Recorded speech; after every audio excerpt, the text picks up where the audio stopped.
Good evening. Didn't know my mic was on. I'm Dean Schneider of the School of Journalism, and I want to welcome you here. I see many familiar faces, and that's good. This is the last in our series of programs in this semester in which we bring some of the top journalists in the country and the world to Stony Brook to talk about their work and what they do and how they make decisions, and then you can ask them anything you want, okay? And so tonight, our guest is very special, and it's a particular pleasure for me, both professionally and personally, to welcome Allan Sloan here. So I don't know how much you know about Allan Sloan. So there's a particular prize given for business and financial journalism. It's called the Loeb Award. It is the equivalent of the Pulitzer Prize for people who write about business and finance and regulation. It's like the Academy Award. Allan Sloan has not won it once. He's not won it twice. He's not won it 3 times. He's won it 7 times, more than any other journalist in history. He's won it over 4 decades, working for 5 different publications: Fortune magazine, Forbes magazine, Newsday, Newsweek, the Detroit Free Press. And he did it in so many different kinds of ways. He is considered one of the most extraordinary business and financial journalists of the last 50 years. So it's really a pleasure to have him here tonight. He is the kind of Meryl Streep of business journalism. Except Meryl Streep gets nominated a lot, she doesn't always win. And Allan, I don't know, how many of you are familiar with his work? Have ever read his column? His column is now in the Washington Post. It goes online. You really need to look at it. He has been on the Colbert Show. He's been on the Charlie Rose Show, talking about some of the stories that he covers. And he has a particular genius. And Allan's genius, and he'll tell you more about this, although he probably won't refer to it as genius, is he takes this complicated stuff on some of the biggest, most arcane deals and the mergers and regulations in Washington. And he takes this stuff and he makes it understandable for ordinary people. And when he was asked about it, he said at one point, it's really not too hard. I can add and subtract, okay? And that's all it takes. But it takes a lot more talent to be able to figure this out. So it's really a pleasure to have him here tonight to kind of cap off the year. Personally, I know Allan for 50 years. We went to school together, journalism school, and we met. He's from Brooklyn. Everybody's from Brooklyn. So he brings a little Brooklyn to everything that he does, and he'll talk to you more about that. He said that being an accomplished, famous, well-known, honored business journalist is the 3rd best thing that ever happened to him in his life, after marriage to his wife, Nancy, and the birth of his 3 daughters. So I'm very pleased that his wife, Nancy, is here with him tonight. So I want to welcome her as well.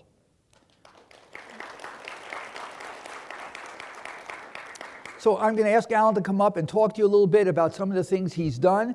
Then I'm going to have a conversation about lots of things with Allan, and then we're going to throw it open for questions. Okay, everybody ready? Allan, welcome. Thank you. Thank you, Dean Schneider. I'm so flattered I barely recognized myself. It's nice to hear nice things about myself, because I don't hear them from my children, so I've got to hear them from somebody. And before we start, one of the things you should know is that even though I'm from Brooklyn, there's a serious Long Island connection here in the Sloan family, because in my first and failed job at Newsday, I met Nancy Sloan, who comes from Westbury, and that was the luckiest thing, as Dean Schneider said, that ever happened to me. So I feel a real obligation to Long Island. And, I'm glad that you've all come out here tonight when you could be doing something fun like drinking or running around or looking at your stock portfolios, because the market was up big today, and taking victory laps if you have any stocks, or losing laps if you're short the market. Before I start now, I have to do all this legal mumbo jumbo. I just want it clear that what I'm speaking for myself. I am not speaking for the Washington Post. I am not speaking for ProPublica, the nonprofit investigative news site where I work sometimes. I am not speaking for the Marketplace Morning Report. So if you don't like what I say, please feel free to contact them, and they will ignore it. Or you can send Dean Schneider an email, and Dean Schneider will send it to me, and I'll ignore it that way. But we'll be efficient. But they are not responsible for anything I do. I started writing business in 1969 for reasons I'll get to in a minute or two. When I started, I had no idea that almost 50 years later, I'd still be at it. That I would be probably the only business writer in the country, if not the world, who is writing tough and nasty things about both the President of the United States and the supposed saint of Wall Street, Warren Buffett, who, while he does a lot of great things, in his business practices is not exactly, often a very nice guy. I had no idea I'd be telling people that even though Social Security has a $3 trillion trust fund and shows a surplus, it's really got major problems, which are not really that much concern to me because I'm collecting it and I think I'll last longer than Social Security. But to the young people here, Social Security really matters and we need to fix it because barring a miracle, they're unlikely to have pensions, and 401k plans are frankly not so wonderful. Also now, one of the things I wrote that I'm very proud of was my last major piece for Fortune was a cover story called Positively Un-American, which was about what I call corporate desertions, but most people call corporate inversions because they're polite, which are United States companies moving their headquarters but not operations to another country in order to lower their United States taxes, and then they whine about how public services are awful and they don't pay. That's because I came up with this line, inverters are deserters, and I liked it so much because it rhymed that I called inversions desertions. That doesn't rhyme, but it's a much better word. It also never occurred to me that the biggest advantage I would have was not having studied business. I am an English major and proud of it. Though I have to say I was a straight A economics student. Now, some of the people who here students have heard this riff, but it's too bad for them. And the question one should ask when someone like me says, I was a straight A economics student, is, well, how many courses did you take? The answer is 1. And I quit while I was ahead. And I got an A, of course. Now, I have watched business and financial markets for almost 50 years, but as an English major who is learning on the job what's going on, as opposed to a theoretician or someone with a business degree. And I have children with business degrees, so it's okay to have a business degree. And if you're studying for an MBA, God be with you. But in my case, the fact that I started out knowing nothing about theory has been a huge help because theory doesn't blind me to what actually is going on. It took me a lot longer to figure out things that it probably would have taken if I had been a business major, but I had this advantage of not having preconceptions, and once I learned things, I understood them instead of having been taught them. Now, the tale of how I became a business writer is something I've told many times, and I could go on endlessly, but I won't because there are time limits. Here's the deal. Out of Columbia Journalism School, my first job was a tryout at Newsday, where I met Nancy. I failed my tryout. The same day that I was told I wouldn't get a job, I got a letter in the mail from Lyndon Baines Johnson, who was the president at the time, who sent me greetings and 1 subway token because I was being inducted into the military, and they give you 1 subway token so you can report but you're not coming back, so they don't give you 2 for a round trip. Fortunately, I failed the induction physical, and life was good, but I needed a job. So I called the Columbia Journalism School. I said, what's on the East Coast that's respectable? And they said, the Charlotte Observer in Charlotte, North Carolina needs sports writers. I said, done, I'll be a sports writer. So they make me a sports writer. There are only 2 problems. One is I didn't like it and wasn't any good at it. And 2, they didn't like me. But other than that, it was a perfect job. So, and I worked terrible hours, and Nancy was teaching French in the city of Gastonia, North Carolina, so she worked a conventional Monday to Friday school week, and I never saw her, and she never saw me. So I went to my bosses, whom I call my alleged superiors, and I said, hey, I don't want to be a sports writer anymore. I don't like the hours. Let me go and become something else. How about making me a feature writer? And they said, no, we'll make you the real estate writer. Great. I didn't know anything about real estate, but I went out and I learned, and I read documents, and I talked to people, and I figured stuff out. And one day, I ended up realizing that there were a whole bunch of transactions involving something called the Duke Power Company, which was the big company there. They were a huge power in Charlotte.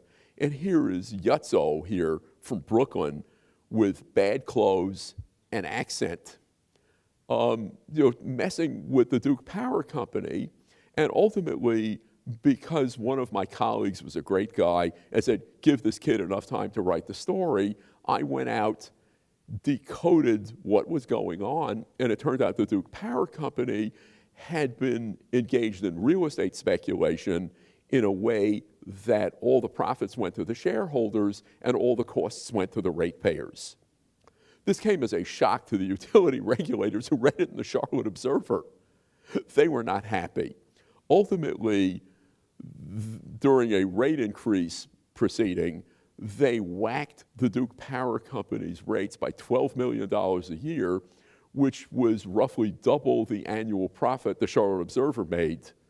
So I thought, okay, I've earned my money this year, but the Duke Power Company didn't like me very much. When the time came for Nancy and me to migrate north, we ended up in the Detroit Free Press, which was part of the same chain as the Charlotte paper. And I got there and discovered that the utilities had asked to meet me before I got there. I said, that's odd. And my boss said, when these companies called, they said, well, how do you know Allan is coming? We haven't told anybody. And there was a file on me. The companies in North Carolina thought so highly of me that they sent warning flares up to all the utilities in Michigan saying, this guy is on his way, watch out. So anyhow, they made my reputation before I got there. Which for which I was very grateful, and rates were a huge issue in Michigan, and we did a lot of fun and wrote some good stories. But the way I've actually made my living is not by being a smart mouth, though that's important. What I do is I write about strange and complicated transactions, usually designed to let companies or sometimes people eliminate tax obligations. And I try to do this by explaining them in what I call a language approaching English. Because remember, I'm an English major. I'm not a tax major. I have no degree in economics, though, I was a straight A, as I said before. I have no degrees in accounting. I just sort of figure it out, sometimes with documents, a lot of times with help. So, for instance, in 2002, the Smucker Company, they make jelly, they do a transaction with Procter & Gamble, so Procter & Gamble doesn't pay tax, and Smucker ends up with the Jif peanut butter brand, and Procter & Gamble ends up with money. Everybody wrote, oh, it's a reverse Morris Trust. I wrote it was a merger of peanut butter and jelly. Guess who got read? When RJR and Nabisco, which was a combination tobacco food company decided it wanted to split into pieces. People wrote all these serious stories. I said they're dividing themselves into cookies and cancer. And you don't have to figure out which part is which, do you? Then once there was do you remember there was a flash crash on the New York Stock Exchange where the value of stocks went down, I think, $1 trillion in about 4 seconds because some computers had run amok and there were no people involved. And the next day, I was in my drugstore trying to use my flexible spending card to buy something, and it wouldn't go through.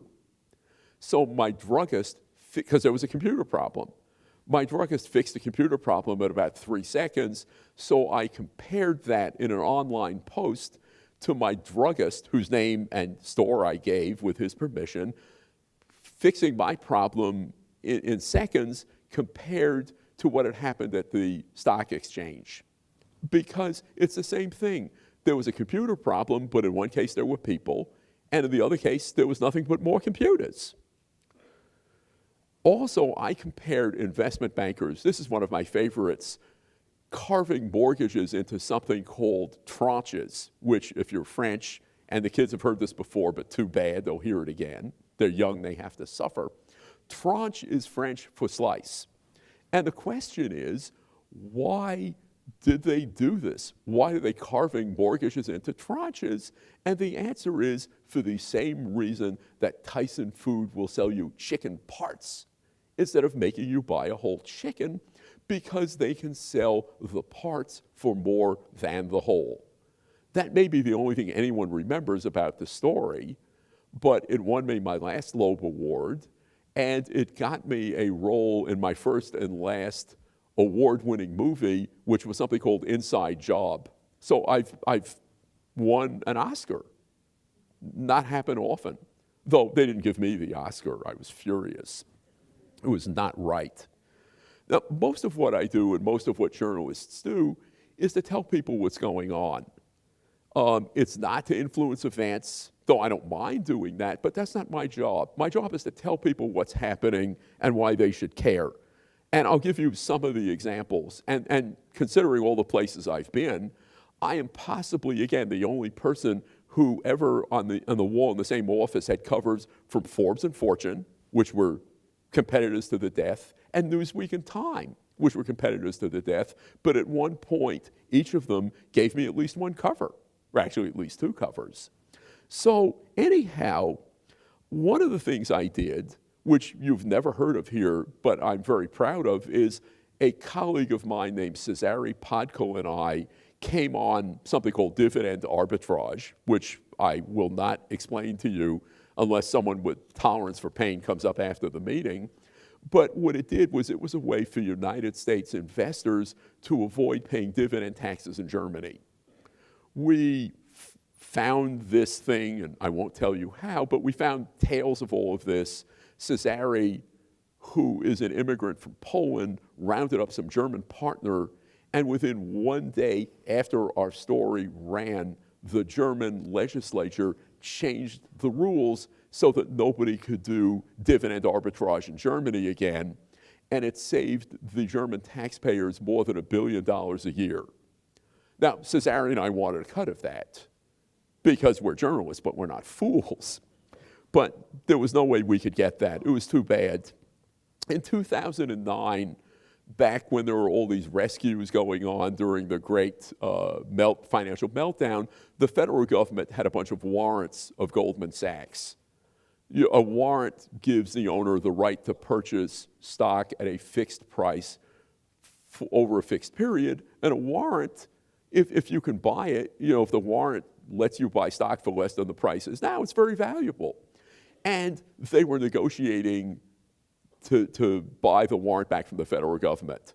So I looked at this. I had no idea what was going on, but I figured, okay, as best I think I know, based on horseback math, the warrants should be worth $1 billion.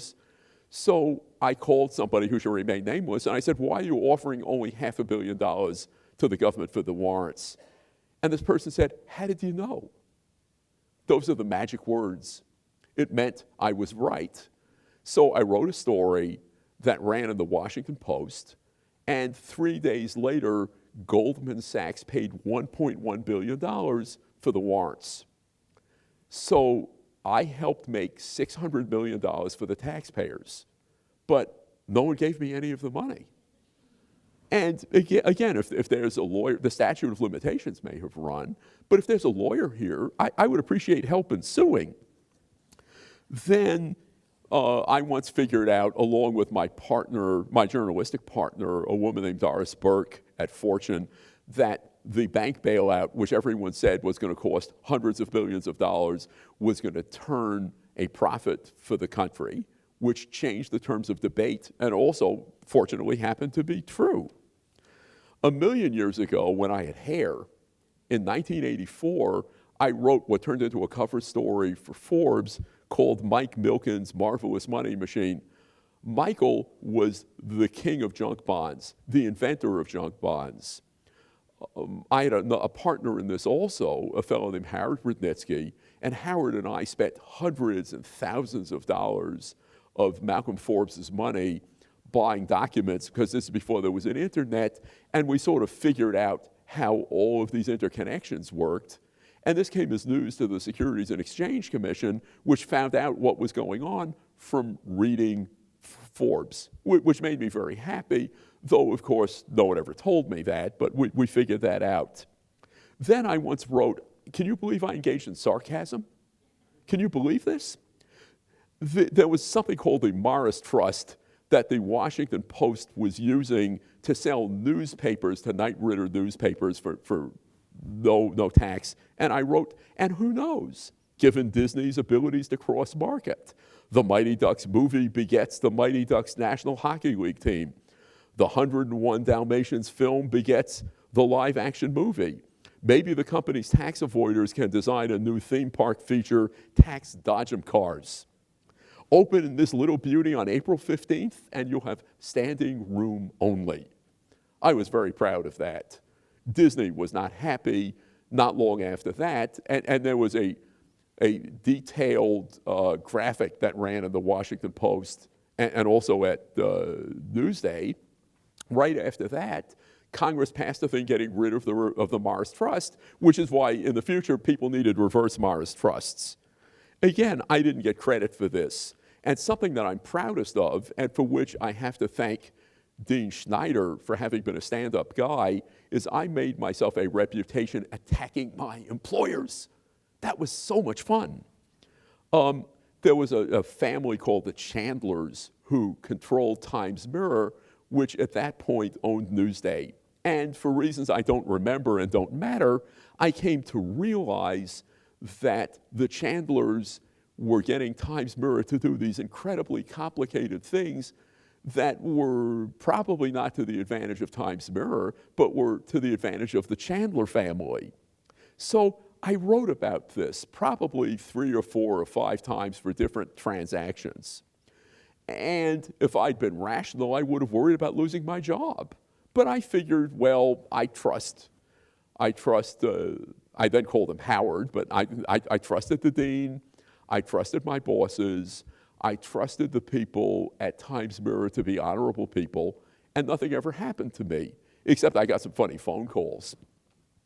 Then, at another time, when I was at the Detroit Free Press, I decided, and I was representing the union, we were engaged in negotiations with the parent company. I knew we'd get our heads handed to us. And what I did was I went to the annual meeting of the shareholders meeting, and the point of going was to make the company worry about us instead of us having to worry about them. I wrote something mean about what became my final employer, about how Time Inc. was splitting off from Time Warner, and I'll tell you the stories later if the dean asks me, because I'm running out of time. And since I started with Buffett and Trump, I'm going to end with them.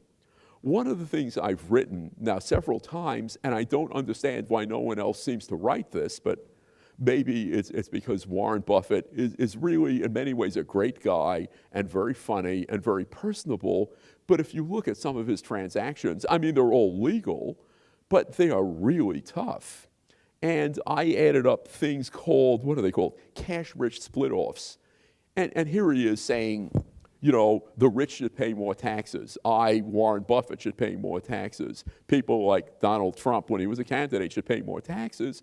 But he saved $2.5 billion for the shareholders of Berkshire Hathaway, including me, by doing these incredibly convoluted, cash-rich spit-offs. And finally, we get to the president.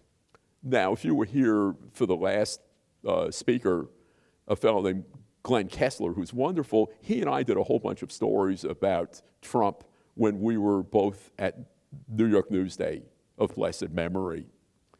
I figured he was heading for a fall. I did all of my math.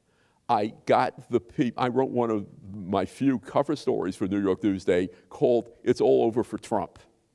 And I predicted, that was great, huh? I predicted he's going to be bankrupt and never be heard from again. Now he's president. What can I tell you? Nobody wins them all. And my final thing is, I have a minor specialty in bankruptcy.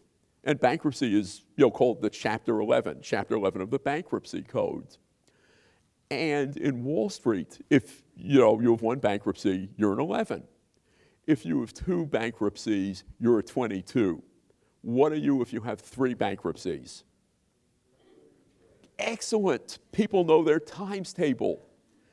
And Donald Trump, depending on how you cut it, and I gave him some slack, he had 6 bankruptcies. So I now call him Donald 66 Trump. But somehow Warren Buffett isn't going to invite me to the annual meeting of Berkshire Hathaway, and Donald Trump has not asked me to spend any time with him in the Oval Office. And I have to say, in neither case am I surprised, and I'm not at all upset. And on that happy note, I am finished. Thank you for your time. Here. So I'm just going to ask Allan a little follow-up questions, and then we can throw it open. Let me start by saying you can call me Howard again. It's okay, okay? Okay, Dean. Right. So let's stick with the president a little bit because it's so topical, and several of the students wanted me to ask you some more follow-up questions. So just talk a little specifically. I know you covered Donald Trump on and off for 25 years. You focused on what was going on in Atlantic City mostly, right? You want to just describe that a little bit? Well, I live in New Jersey, but don't hold that against me. Yeah, good. You're okay. You get an extra cookie after this is over. And I was just fascinated by the whole casino thing because nothing he was doing made any sense. There were a zillion casinos opening, and he borrowed all of this money, paying rates of up to 15% to borrow money. When you looked at the numbers and you looked at the casinos and you looked at it didn't make any sense. And I didn't think it could possibly work. But there were all of these people rationalizing it and explaining it. And I just looked at this and it all sort of blew up. And then in a complicated way, because some friends of mine had gotten their hands on some true financial statements that Donald Trump had given the Casino Control Commission, not to be confused with the ones he distributed publicly, and they couldn't parse them, so they asked me to help. Well, that's what friends are for, isn't it? I realized he had no net worth. What year was this? God, who remembers? I don't know, sometime. When did I come to work for you? In the 80s? That's when it was. Right. It was when I was working for you. I wasn't at Forbes anymore. Right. So, I helped them do what they did, and I looked at this, and I figured all of this out, and I wrote something, but I left them their part. And I think I once wrote that I had a greater net worth than Donald Trump because I had a net worth. Probably not anymore, right? Well, not anymore. Probably not. I mean, he claims to be worth $10 billion. Maybe he's worth only $1 billion, but I'm worth only $500 million, Howard. Because of the money you paid me. Right. I invested it well. But he survives. Even as a business person, he survives, right? His brand prospers. Right. How does he do that? Well, I mean, is that do you attribute that to the fact that he does have a kind of marketing genius about him? What do you say about that? There are 3 things. One is he proved to be much smarter than I thought. okay? Because I only saw him in his blowhard capacity. And he's really, in many ways, a shrewd person. Second, I thought the banks were going to take him out and bury him the way they would bury anybody. But, you know, there's an expression, if you owe the bank $1 million, the bank owns you. If you own the bank $1 billion, you own the bank. They were afraid to foreclose on him because they thought it would hurt the value of what they had. Too big to fail? Well, too indebted to fail, too indebted to go bankrupt. The banks ended up with all the casinos, and he had foolishly taken on, I think, $200 billion of personal obligations, and they got rid of all of that. And then when he really ran into problems, Daddy, the late, what was his name? Fred, thank you. Fred Trump put money, and this is one of the funniest things ever, bought, I think it was $3.5 or $6.5 million worth of chips in some casino, left the money there, and the casino used it to pay debt to avoid bankruptcy. And he turned out to be very shrewd, and he learned from this to mark, you know, that maybe building everything and borrowing $8 gazillion wasn't very bright. And then he ends up, again, by accident on television. It increases the value of his name. And if you want to blame or credit somebody, I think you can credit the people at General Electric who put him on, The Apprentice. Right. You know, they put him on. Suddenly he takes off. And he was smart enough to stay, at least in terms of business, under some semblance of control. And he emerged amazingly much more than I ever thought he would. And much more than pretty much anybody thought he would. His tax returns. Ah, yes. There are many people in the country who would like to see them. What are we going to learn and not learn? Given your experience following these kind of issues for years, what are we going to learn potentially but not know based on those tax returns? All right, what we would learn if we could get them, as opposed to the ones that dribble out, and the last one that dribbled out had on it 2 words that I found fascinating. Do you know what they were? Client copy.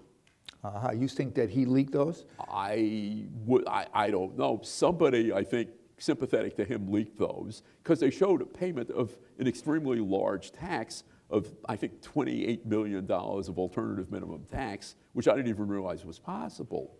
But I think if we had, you know, a good number of his returns for a good number of years, we would see that he paid, in the end, little or nothing in terms of federal income tax and contributed little or nothing to charity, despite, again, what he says.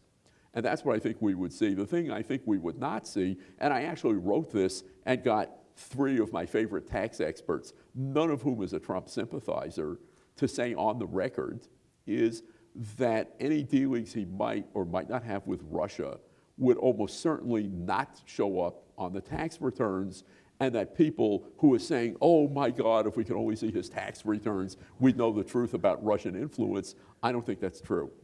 And we wouldn't see them because? Because why would we see them? If they existed, if they exist. Why would we see them? If you look at a tax return, it doesn't say, how much do I owe Tsar Schneider or Obergruppen for Führer Sloan?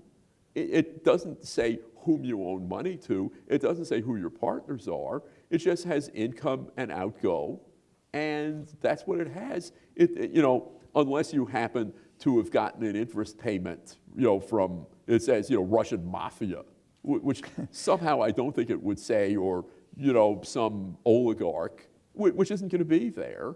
I don't think you're going to find anything about his dealings with Russia, and I say if there are dealings with Russia, right, which is not at all, we don't know if that's true. Right. So one of the students said that one of the reasons they think Donald Trump gets elected, or at least he has some appeal, is he tells the country he is going to run the government like a business, and that the government needs to be run by a business person, and that's part of the attraction.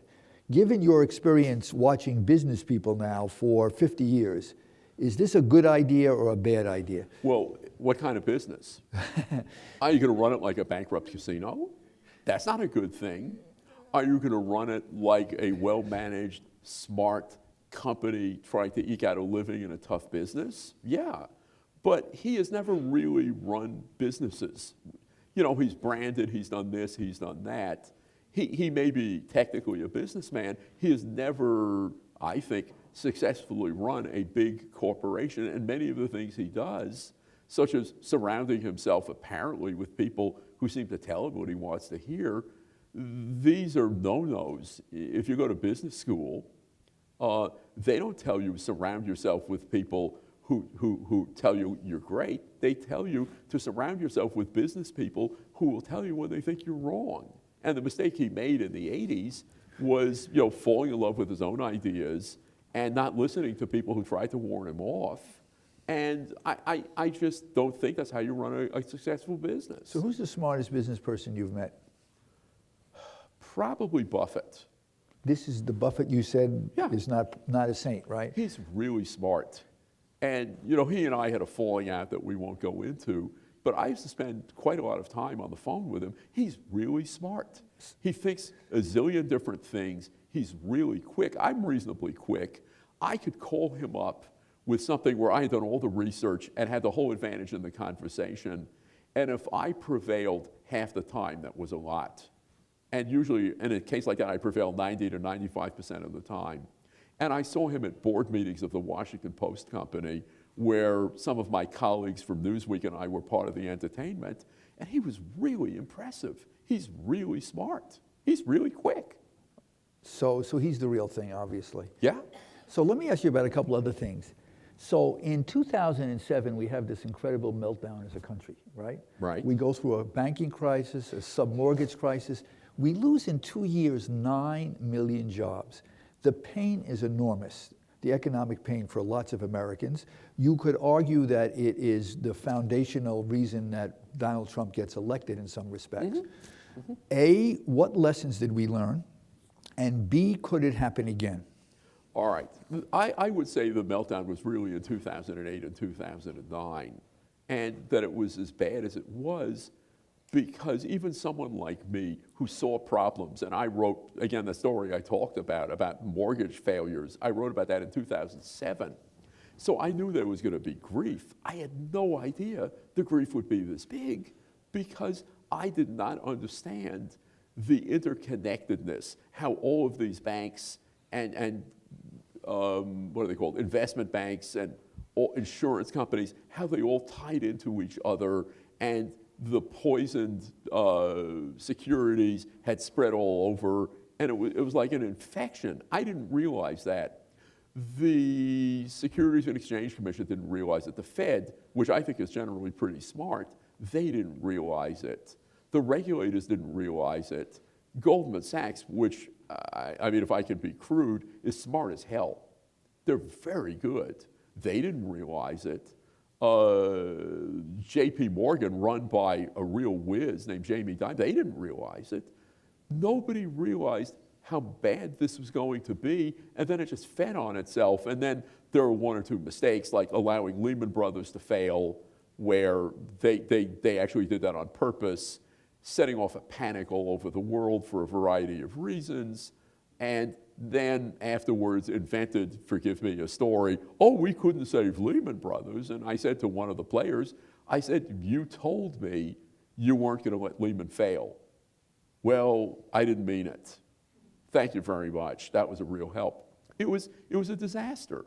Now, if there's and of course, this was unlike any previous failure. And a lot of stuff has gotten better, though I don't know how the regulations are going to change now. But you can always have another failure. As long as you have a lot of borrowed money and a lot of stuff that people don't understand, you can always have another failure. A lot of the companies are more secure now than they were. They have more capital than they did. But Lord only knows, something could happen. You could have, God forbid, a nuclear fallout in Korea. There are a lot of things that could cause panic and disaster, and when there's panic and disaster, that's when you have this kind of thing. I mean, I hope it doesn't happen. It's entirely possible that it will, but I have no idea when it would happen, God forbid, or what form it would take. But other than that, I can tell you everything. Real villains in the meltdown? Were there villains? This is one of the arguments you and I have had off stage. We don't argue on stage. It would be crude. We could argue on stage, but Well, whatever you want to do. Were there and villains? My former editors, were there villains? Yeah. Who were the villains there? Well, some of the villains were really bad people who took advantage of borrowers. The countrywide mortgage people, they were bad people. And then they were poisoned and they were bought by Bank of America. I was such a fool, I thought Bank of America was buying it at a good rate. It turned out to poison Bank of America. Buying these bad subprime mortgage, and this was all toxic, and whoever bought it, it's like infecting yourself. It's like buying an infection. And a lot of people didn't know that. And there are people whom I think very well of, and I still think they didn't know what happened, who were the founding funders of ProPublica, and they sold their savings and loan, which was called Golden West Financial, to Wachovia, and that helped. I mean, Wachovia messed itself up very well without any help, but that helped. The problems there that surfaced after the sale helped bring down Wachovia, and I don't think these people knew. And I've told you some of the anecdotes, and I'm not going to repeat them, but I don't think they knew. But you know, it's very hard to find a villain. In the Enron thing, you had people cooking the books. Here, I don't even know what happened. There were people who were disasters. There were people who should have been run out of business, and many of them were. A lot of banks failed. I don't know who should or shouldn't have gone to jail because that's outside my area of expertise. But should have anybody gone? I mean, the conventional wisdom is, how could nobody go to jail? You know, and this is this populist idea that this whole thing unfolded, huge pain, huge suffering, and people made out, you know, a lot of greedy people, and none of the corporate executives went to jail. Is that just kind of, you know, wishful thinking? Is there any basis in fact in that? Well, as I used to tell my former editor, not you, but someone else, I said, yeah. I said, no one went to jail, and it would be great to see people go to jail the way in some of the Enron scandals and those things where you found out fraud and people went to jail. Here, maybe there was fraud. Some very minor people went to jail, but you know that isn't right. There was massive failure. I mean, Citigroup essentially failed. A whole bunch of big organizations failed. Their stock went to almost nothing, but no one ever went after them for a criminal offense, and maybe they should have, but it's beyond my capabilities since no one gave me an economics degree, though they should have, or a business degree. No one gave me a law degree, so much as I love to sit in judgment, I can't sit in judgment of this. I don't have the standing, and I don't know the law. Right. So the people who criticize Obama for not being tough enough on the banks and the executives and trying to prosecute them, that just may again be political rhetoric. It might be, or it might be right. I don't know. And you know, I'm not comfortable writing about things I don't understand. And I don't understand a lot of stuff when it comes to legalism.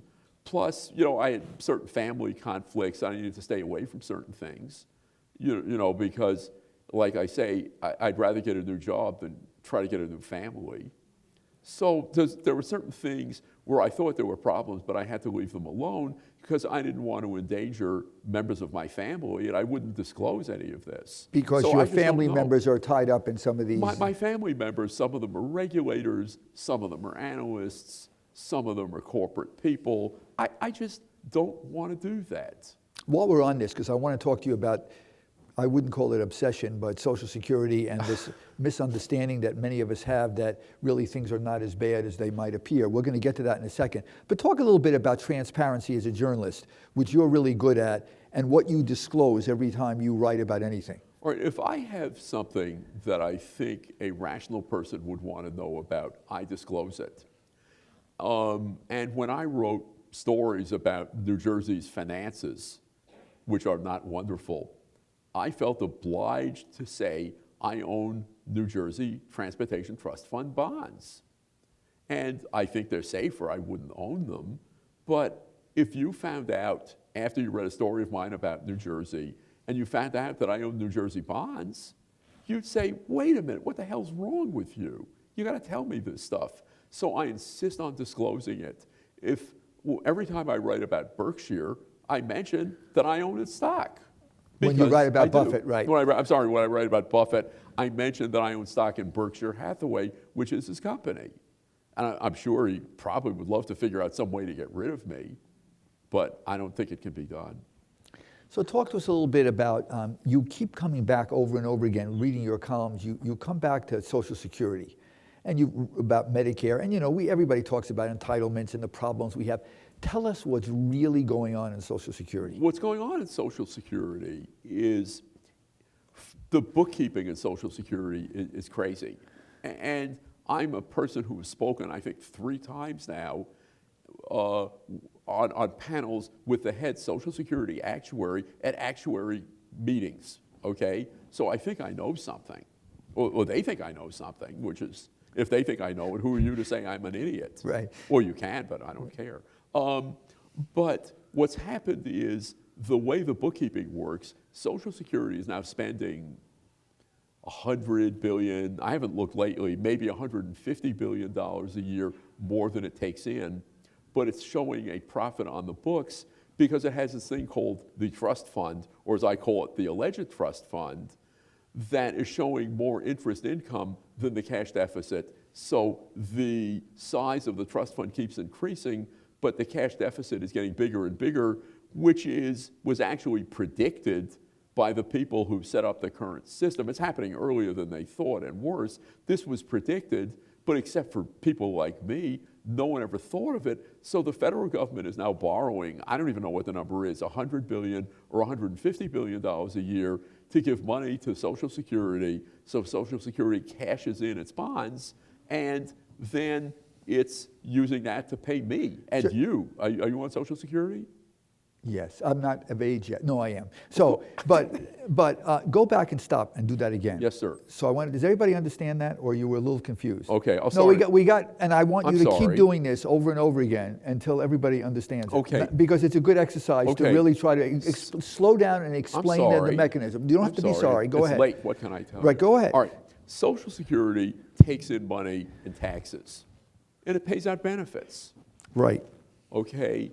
And for years and years and years, it took in much more in taxes than it paid out in benefits. You had a bigger workforce, right? Well, there were fewer. The ratio of workers paying in to people taking out was bigger. Right. So you took in more money than you paid out. Than it paid out. Right. Okay. And the difference becomes, the difference is a surplus. It's called a Social Security trust fund. But when people think of the term trust fund, they think of, let's say your parents, may they rest in peace, had given you $1 million. And it's sitting there waiting for you. And you. it's sitting there, and you can take it to buy, I don't know, a kayak or a newspaper, and all you have to do is take the trust fund to buy it because the trust fund has assets. Right. The assets of the Social Security Trust Fund are IOUs from the federal government. So the money's not in there. The IOUs are in there. So it's an IOU. The government is saying, I owe you, the trust fund, X amount of money. $3 trillion. Right. So it's an IOU. Right. But now, if you had a government IOU, let's say you had a Treasury security, your $1 million was in a Treasury security, you could sell the Treasury security. And get the money. Or get the money, or wait for it to pay off and have the money. Right. And everything is fine. But you have the government owing money to itself. So the government is not paying these IOUs? The government is printing new IOUs to pay the interest on the existing IOUs. It pays interest by giving the IOUs more IOUs. Okay? So we have a lot of IOUs, right? Right. The problem, that to me is not the problem, though years ago when it would have mattered, I suggested they do something else, but nobody listened, and why should they? Because I'm an English major. If I'd been who knows? But now what's happening is the Treasury is paying you and me and Mrs. Schneider and Mrs. Sloan collectively more money than it's taking in from our children. Okay, so now just stop right there. So we now know that we've got this deficit in which we're reversing ourselves. We used to take in more money than we pay out, and now we're paying out more money than we take But in. it's a cash deficit. But you see, through the magic of bookkeeping, you have $3 trillion. That's a lot of money, right? Or I can't even remember how big it is. The interest that the government is giving itself on its trust fund is more than the cash deficit created. So it looks like we have more money than we're in good shape. The balance sheet looks good. Because the balance sheet is looking better. Okay, so what's going to happen? What's wrong? What's going to happen? What's wrong is the federal government is now borrowing from who knows who $100 billion a year to pay Social Security to you and me and our wives. Okay? And even though things look better, this is getting to be more and more of a strain. $100 billion is real money a year. And the numbers are only, unless we change something, which there's no sign of doing, the number is going to get bigger and bigger and bigger. It's going to be $200 billion. It's going to be $300 billion. So even though you will have a trust fund with trillions of dollars, raising the money So we're borrowing. Essentially, the government has to borrow money to fund the trust, right? It has to borrow money to give to Social Security when Social Security says, here are some of our securities. We're giving you our trust fund securities. Give us money so we can play. So now we're in the deficit. I need to take those IOUs out, and I got to get them back from you. Now give me the money, and we have to go out to government and borrow money now to do that. Is that correct? You could be a business writer. I could be a business writer. Life. So at what point does that? What happens now? So say we continue that, and when is it going to happen, and what happens? Well, who knows? But what's the worst case scenario? The worst case scenario is we get, who knows what these people are doing, in 12 years or whatever the number is, I can't even remember, the trust fund may actually run out of a balance, and then people are going to say, oh my God, what are we going to do? We're going to have to cut Social Security by 25%. And what I guarantee you the government will do is it will reach into the pockets of our children, and you and I will still be alive because we're too mean to die. Right, true. And it will take general revenues and give them to you and me and continue the pattern, which I think is really unfortunate, of taking care of old people better than it takes care of young people, which is a major problem in the government, which bothered me when I was young and bothers me even more when I'm old. So what should we do about it? I mean, you're president now. What do you do? Well, first you put me in charge, right? Right, You've agreed. Yeah, go ahead. One of the things you do, fix it. all right, is you make me king. Okay, I don't have to talk to anybody. Right, it's okay. Okay, is that all right? Sure. So what you do is, I think Social Security is enormously important because it's the sole support of tens of millions of people. And it's going to be supportive more because 401ks aren't working and there are no pensions, except public pensions, and I think many of those are never going to be paid. You think many of those pensions will not be paid? That's correct. Why? Because the numbers aren't going to work. In what way? Well, take a look. Look at what's coming in and what's going out and what's in the pension fund. And in my state of New Jersey, where for years the government foolishly did not put money in the pension fund, the pension funds are going to run out of money. But everybody thinks that they've got a pension, especially public employees, and you're saying they're at risk, right? Of course they're at risk.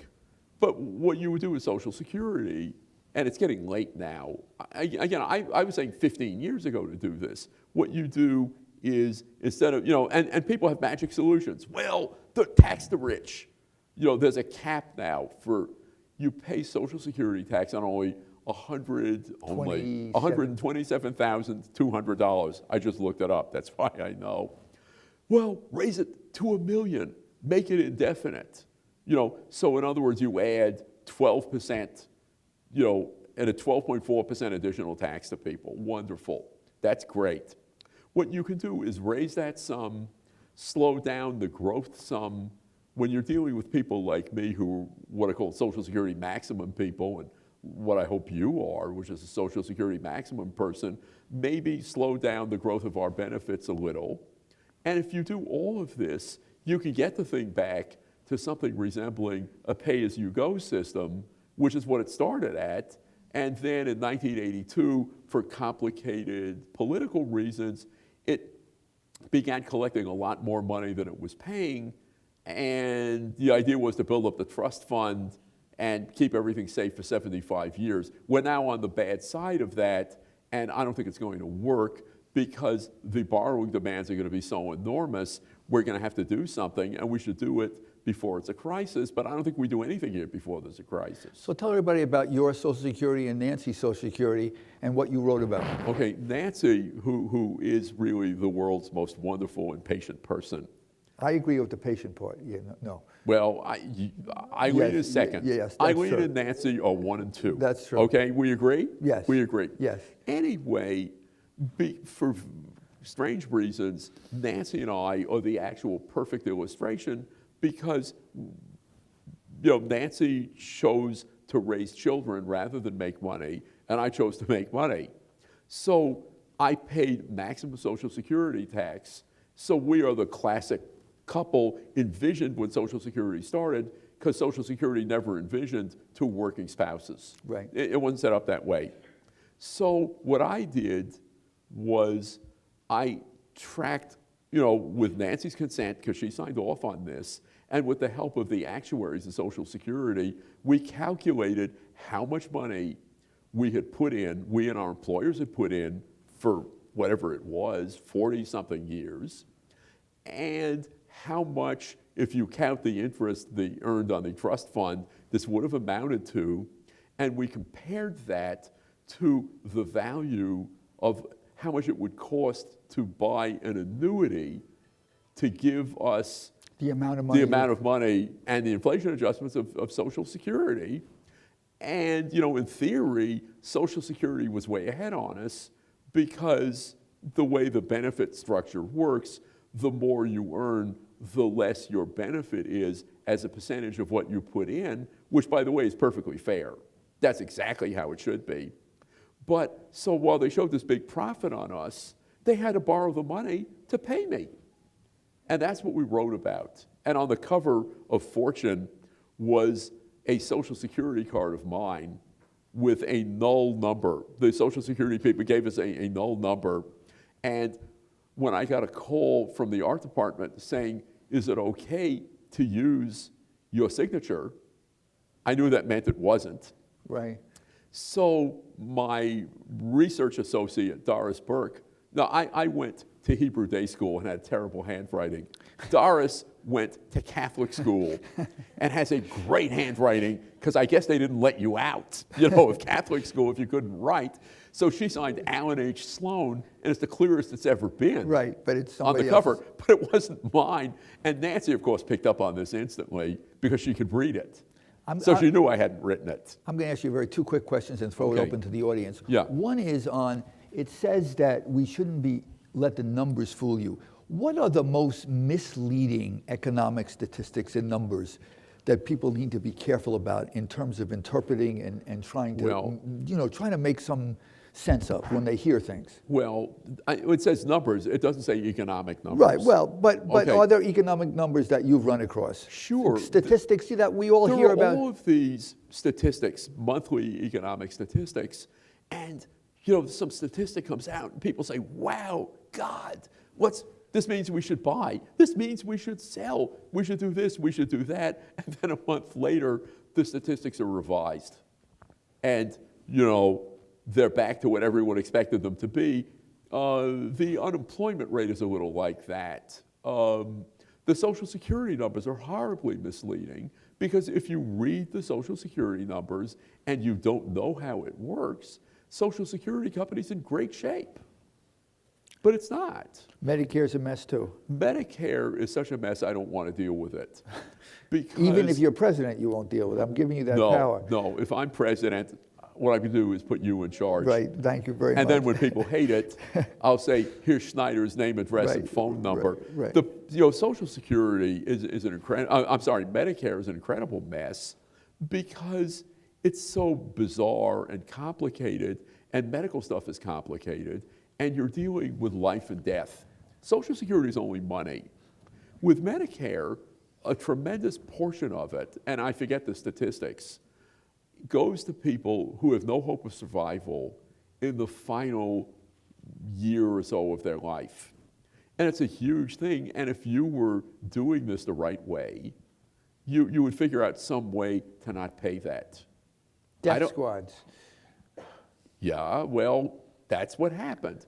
When, you know, and I don't know what you've done, but I mean, I have a daughter who's a doctor. I talk to doctors all the time. And unfortunately, I've gone through a number of deaths in my family, as you have, and I'm sure many of you here have gone through. And it's really hard. But in many of the cases, we've said, if there's no statistically significant case of survival, I'm sorry, let's keep her comfortable, or him, but we have to let them die instead of attempting heroic measures that aren't going to work. But that's a choice we made. Many other people make a different choice. And it's expensive. And I don't want to be the person to tell them, you have to let grandpa die. Right. So I'm just not going to do that. So that's where the government has a problem of trying to make those decisions. Let me ask you one more thing, Allan. Sure. You've done some great work and you've made a big difference, but tell us a little bit about the stories you didn't get, that you wanted to get, you never were able to get, and maybe some mistakes that you made that, looking back, one of the students asked, what's your biggest regret as a journalist in 50 years? Well, the biggest regret is something that you've never heard of, but during my days writing about banks in Michigan, the prosecutors leaked to me information that a certain person was going to be indicted for something, which in fact he was. This was an underling at a troubled bank. And what they were trying to do, I found out later, was panic the people who were really in charge of this, whom they couldn't get. They were trying to get this person to rat on these people, and the person was too honorable to do it. So they were ruining this person's life as an example to other people to get them to rat. And I realized this just as the story was going to press, that I had ruined someone's life to help the prosecutors. And I can't explain to you how awful I felt and how helpless I felt and how disgusted I was at myself for allowing this. And since then, I could not help this person. It was too late. Since then, I have never, ever, ever allowed anything like that to happen to me or in any stories with which I'm associated. I will not allow that. And, you know, I still, as you can see, 40 years after the fact, I feel terrible that I did that.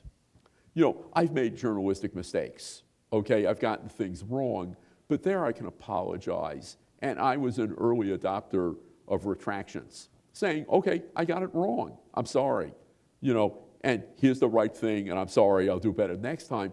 But I could not make this person whole. And that has lived with me, you know, for a good part of my career. Questions? There are microphones here. Allan will help you anything, except he probably won't give you advice on your personal 401k. But if you want to come to the mic and ask any question, come on down and ask a question. And do me a favor, if you would just tell me your name when you do that, so I can talk to you as a person instead of a face. Okay, so we have Professor Barbara Selvin, who is from the journalism school, a former colleague of Allan. Barbara, you want to start? Question, then we'll go to Bob. You're on this side, okay? Go ahead. Hi, Allan. One sector that you haven't really addressed, except to mention your current boss, Jeff Bezos, is the tech sector. And you see these incredible market capitalizations for these tech companies, most recently with Snap, the parent of Snapchat, and its IPO valued at $34 billion when it's never had a profitable quarter. So what do you think is going on in the tech sector? Are we ready for another dot-com crash? What is going on with Tesla? I don't know. Well, why don't you explain to everybody what's happening with Tesla? Okay, what happens with Tesla is this is the great electric car company. Everybody knows about Tesla? Do you know what this is? And the stock market value, I can't deal with this, but I think the stock market value of Tesla, which makes no money, is higher than GM or Ford or one of those, right? Yeah, or both of them, right, that make money and pay dividends. And again, if you believe that stock prices are rational, and that's the rational market hypothesis, every stock price is right because it's the combined wisdom of the market putting a value today on what it expects to have in the way of profits and cash in the future from a company. That's the present value.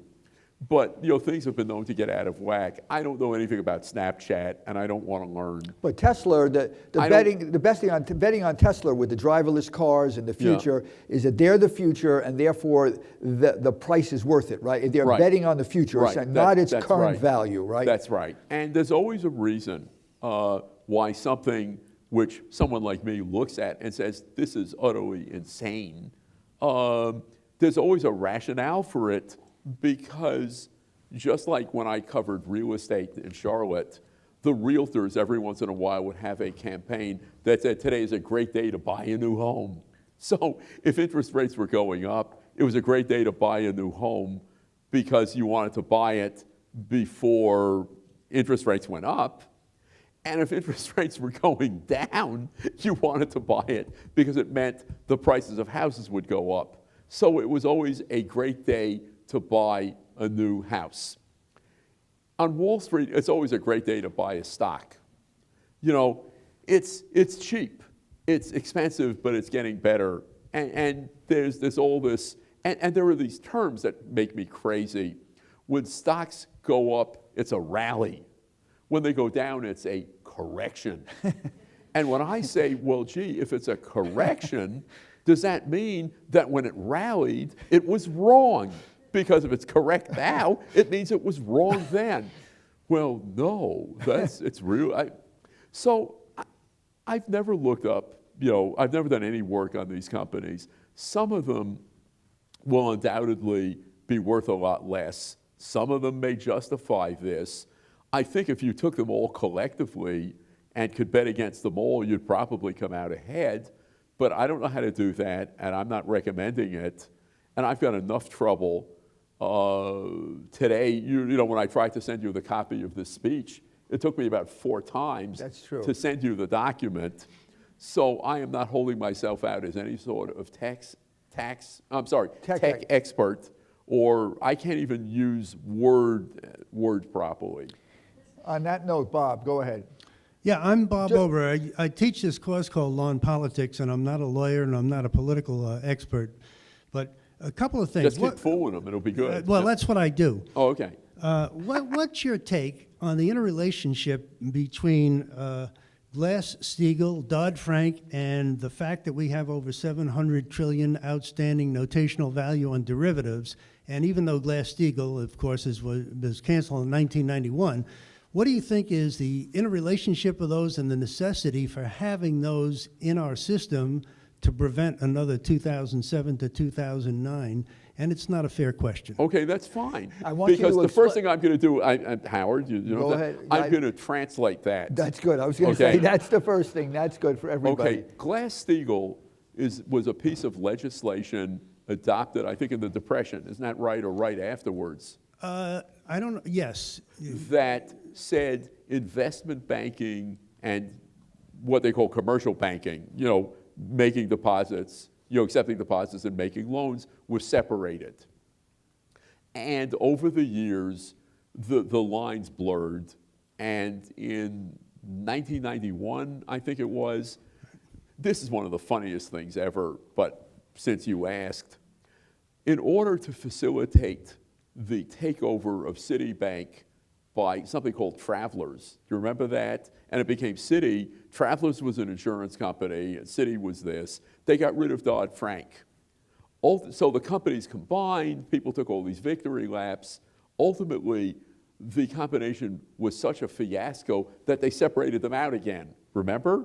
So they eliminated Glass-Steagall, but then the deal that led them to eliminate Glass-Steagall was a failure. Wonderful.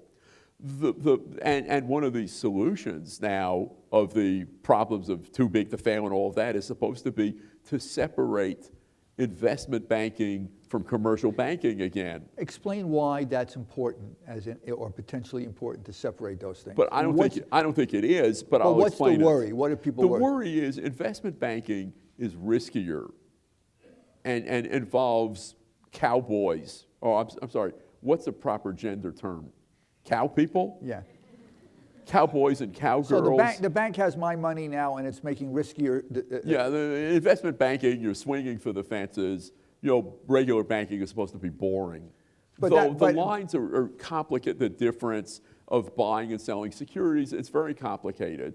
And the idea is, if you could reestablish Glass-Steagall, everything would be fine.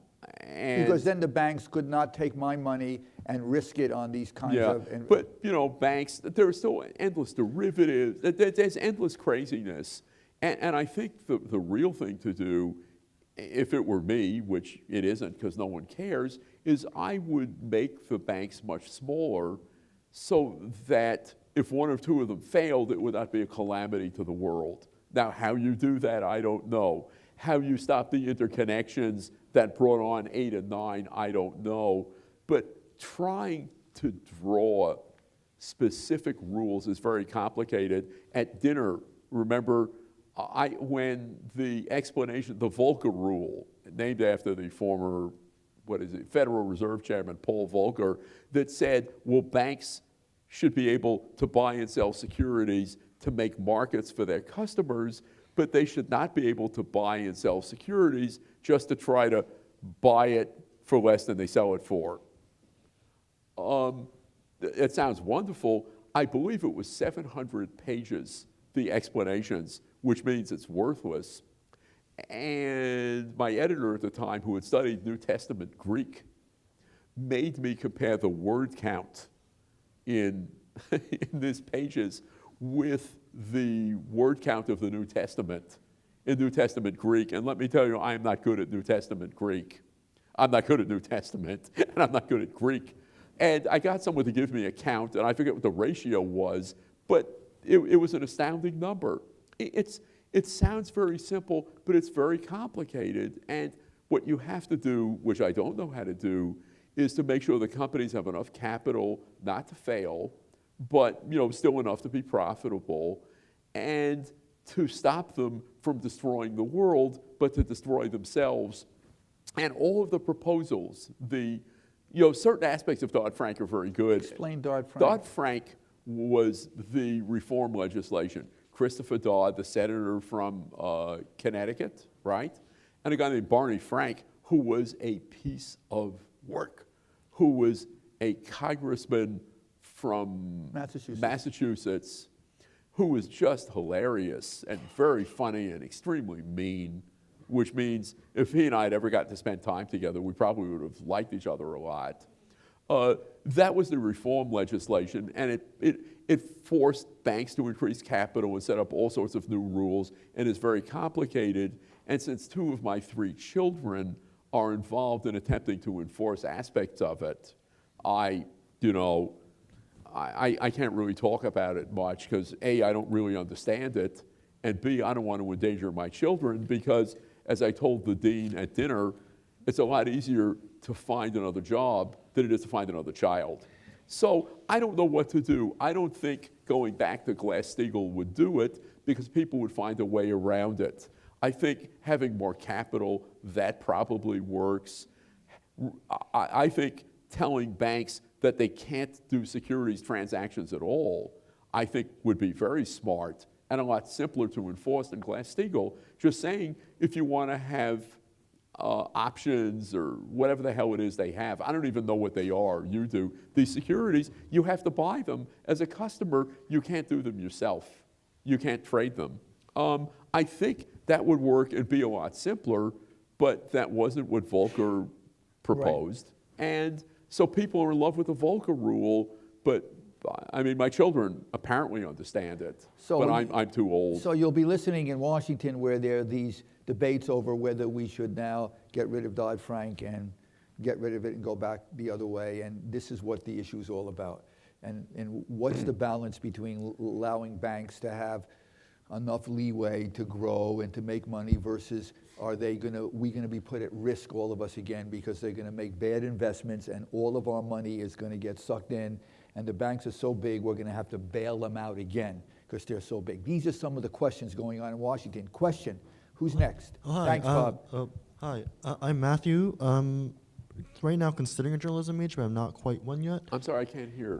Sorry. Matthew is studying to be a journalism major. He's not one yet, so this question That means there's still hope for him. yeah, Yes. this question may determine whether he becomes a journalism major. Go ahead, Matthew. I'm not sure I'm up to this, All right. but No, go it's ahead. fine. You were talking about how you were afraid to talk about or report on certain things because it would endanger your family members.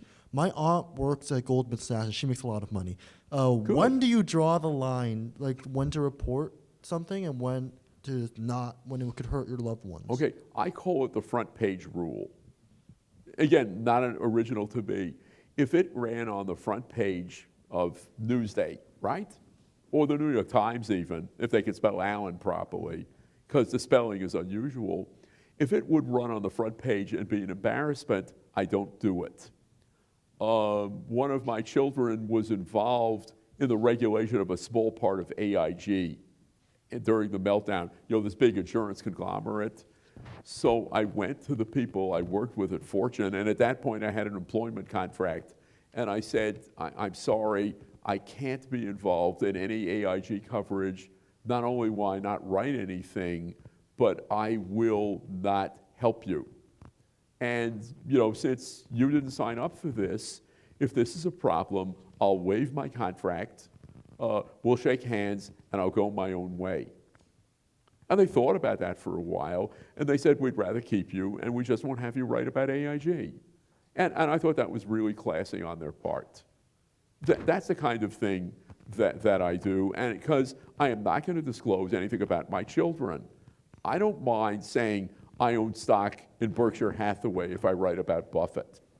I don't mind saying I own New Jersey bonds if I write about New Jersey's finances, or I just had something the other day where I realized, because the Lord sent me a column, which I always could use from Divine Intervention, where the chairman of J.P. Morgan wrote a really interesting shareholder letter that was being all over the place, and I realized that totally by accident, a share of stock that I had bought for Nancy in, I can't remember, 1972 for $40 in something called, what was it called? The National Bank of Detroit, had become something like $4,000, $3,500 of stock in J.P. Morgan Chase after about 5 deals. And I used that increase and played off of that to explain Jamie Dimon's letter. But I said I own the stock. That's the kind of thing I will disclose. If this is what I consider something I'd want to know as a reader, I'll disclose it. I mean, I'll talk to editors. You remember I used to talk to you guys about this. Yeah, most we're just news careful. organizations have conflict of interest statements in which if a reporter has any potential conflict, they go to their editor. It got complicated when we got corporate entanglements. So when I was at Newsday, and then I left, but you remember that the Dolan family was involved, Cablevision, in buying Newsday. Now Newsday covered Cablevision, and we covered the Knicks. And the same company owned us, right? So we had to disclose that, but we had to be extraordinarily independent and make sure that our coverage did not alter in any way, or there was any perception that we were adjusting our coverage. So this is something too, if we lose the confidence of the people who are reading us or watching us, we've lost the franchise. If people don't trust us or believe us, it's over. At Newsday we had trucks and buildings and printing presses and all this stuff. It's worthless if people don't believe us. So protecting your independence, if you're a good organization, is crucial, and disclosing potential conflicts is a way of protecting your independence. But you could always talk to your editor, always. Question? Hi, my name is Peter Henninger, and I'm a political science major here at Stony Brook. My question has to do with some more current events. President Trump has continuously said that the Affordable Health Care Act is unsustainable and is going to explode.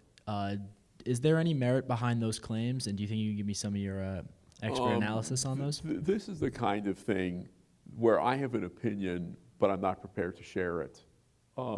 I've written something about this in an article for the Washington Post, which I hope they'll run, but I'm just not prepared to share it now until, you know, it's become public. But I'm sorry. Has there been any trends that you've noticed in your years of, you know, covering the economy that would lead you to believe that a plan like this is unsustainable? Well, you know, Politics again, aside? I know more about this than any rational person should because I studied it.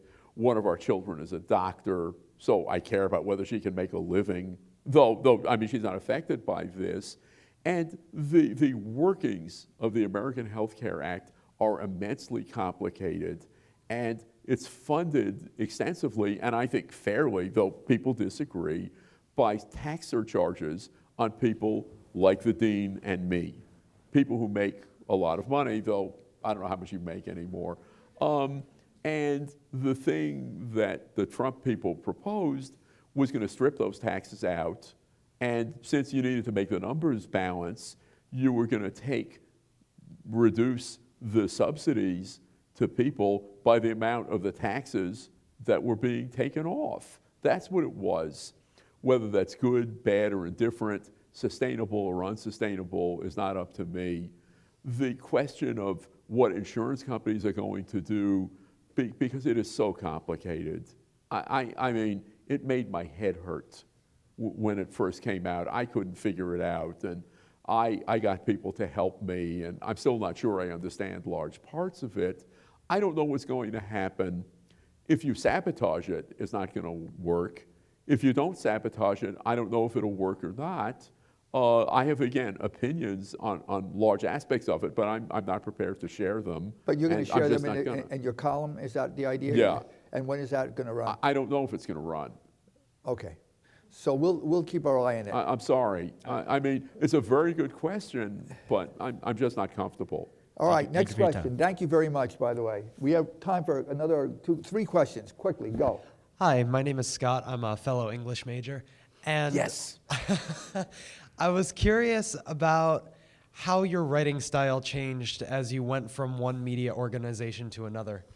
Well, actually, my real change came when I left the Detroit Free Press, where I was a reporter, to Forbes, where even though I was technically a reporter, Forbes had a different style. It was breezy, it was mean, it was very much like a column, and that's when my style changed.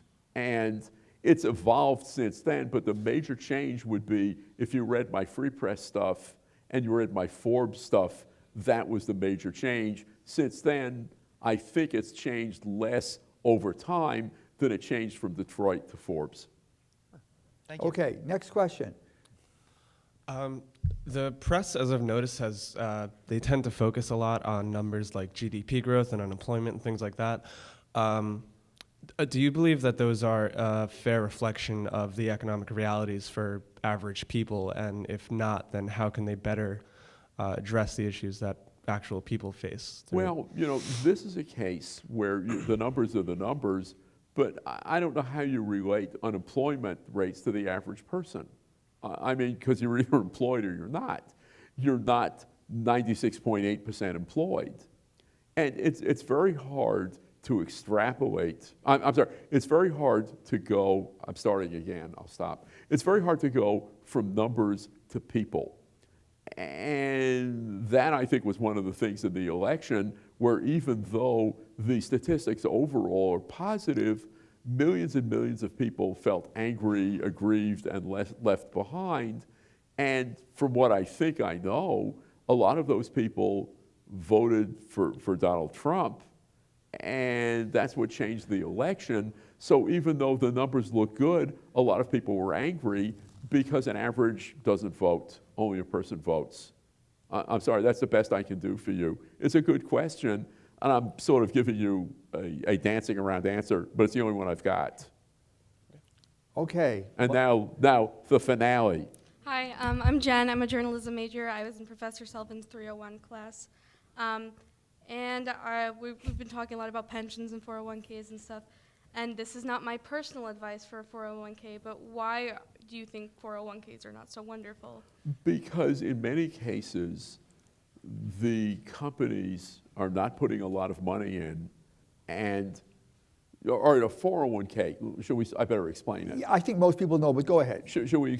Yeah, so quickly. I shouldn't explain. Yeah, it. no, explain Okay. it. So, In a 401k, it's a retirement plan where money is diverted from your wages into a plan, and the company typically matches part of or all of your contribution.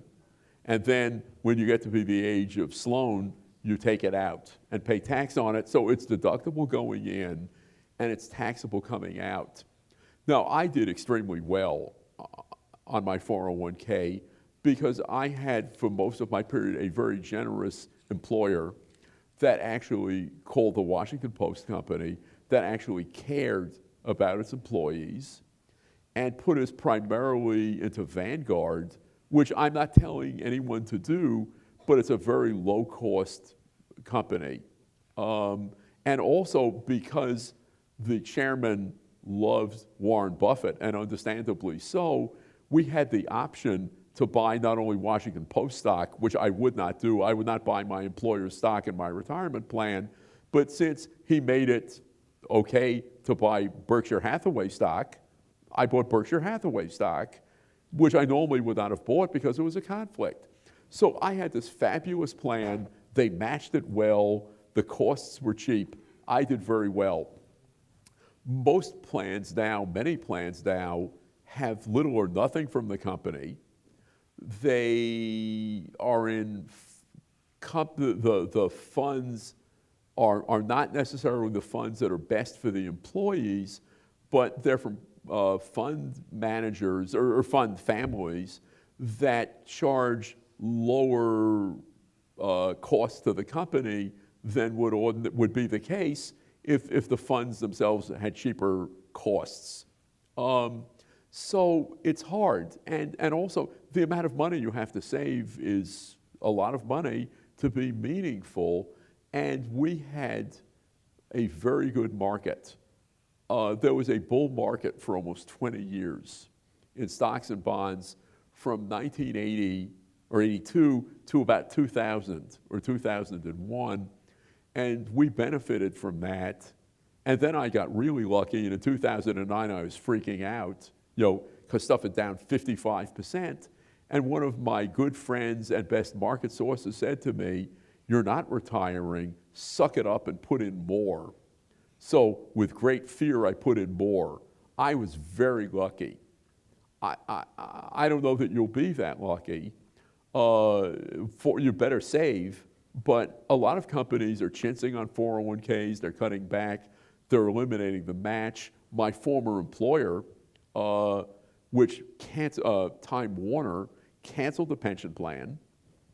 So it said, okay, we'll put 2% more into the 401k, and then when my company, Time Inc., split off, the new manager took back the extra money that had been committed for the pension fund, and perfectly within their rights to do this. I wouldn't want to have to depend on that. So I'm sorry, it's a long answer, but I think it's really important. And you save in that 401k and when you get a job, because that's what it's going to be. You're unlikely to have a pension. I hope Social Security is there.